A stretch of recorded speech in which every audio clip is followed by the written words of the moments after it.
Tu as eu ce job? Bravo. Mais sans ce bout de plastique, tu es un touriste. Pire, tu es un travailleur au noir aux yeux de la loi.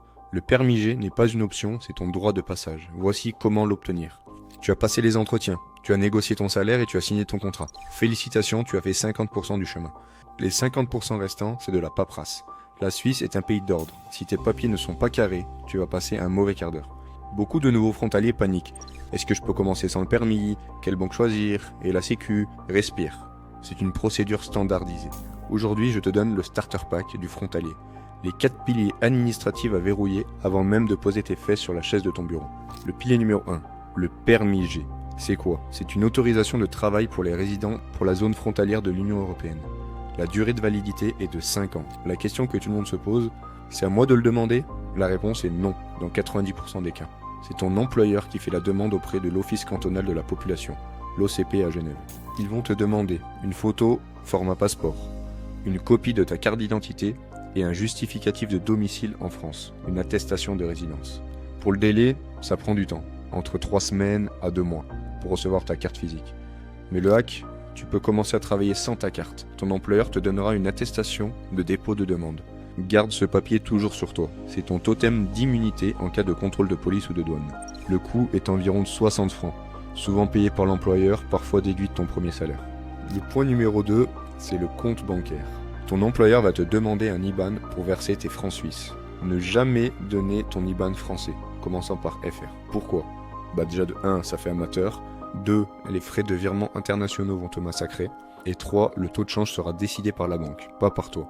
Tu dois ouvrir un compte en Suisse avec un IBAN commençant par CH. Les banques physiques, UBS, CCGE, sont bien mais assez chères, 10 francs par mois à peu près en tenue de compte. La solution en 2026, des néobanques. Il y a des banques comme H qui existent, c'est gratuit, tu as ton IBAN en francs suisses en 10 minutes depuis ton smartphone. Tu donnes cet IBAN au RH, tu reçois tes francs suisses et ensuite tu le changes en euros quand tu le décides. C'est la base de l'hygiène financière.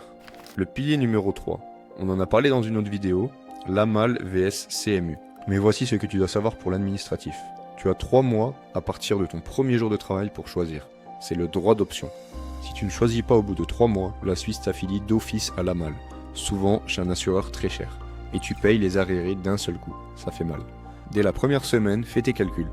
Demande les formulaires à l'organisme compétent et envoie le tout. Une fois validé, tu recevras ta carte d'assuré. Je te laisse regarder dans mes vidéos le comparatif entre l'AMAL et la CMU pour faire le meilleur choix pour toi. Et le dernier point, donc si tu viens au travail en voiture, en Suisse il n'y a pas de péage, mais il faut une vignette autoroutière. Elle coûte 40 francs par an. Tu peux l'acheter à la douane ou en version électronique, c'est une vignette, liée à ta plaque d'immatriculation. Si tu te fais choper 100 sur l'autoroute, c'est 200 francs d'amende plus le prix de la vignette, donc autant l'acheter le premier jour, c'est un coût opérationnel non négociable. Petit point douane, tu as le droit de passer la frontière avec ta voiture française pour aller bosser, mais attention, si tu transportes des marchandises, donc des courses, matériel, respecte les franchises. Respecte aussi ce que tu dois ramener, viande, alcool. Les douaniers suisses ne rigolent vraiment pas avec ça. Récapitulons tout ça et faisons une to-do list. Tu dois envoyer tes documents pour faire ton permis G au RH. Tu dois ouvrir un compte suisse, donc You ou BS, pour avoir ton IBAN français. La recherche et le dossier pour l'assurance maladie, donc la MAL ou la CMU, et acheter ta vignette d'autoroute. Si tu fais ça, tu es blindé, tu es un professionnel. Tu peux te concentrer sur ce qui compte vraiment. Exceller dans ton job et valider ta période d'essai. Pour t'aider, j'ai créé un guide complet qui s'appelle le Système Suisse. Le lien est dans la description et c'est totalement gratuit. Viens acteur et prépare ton plan B.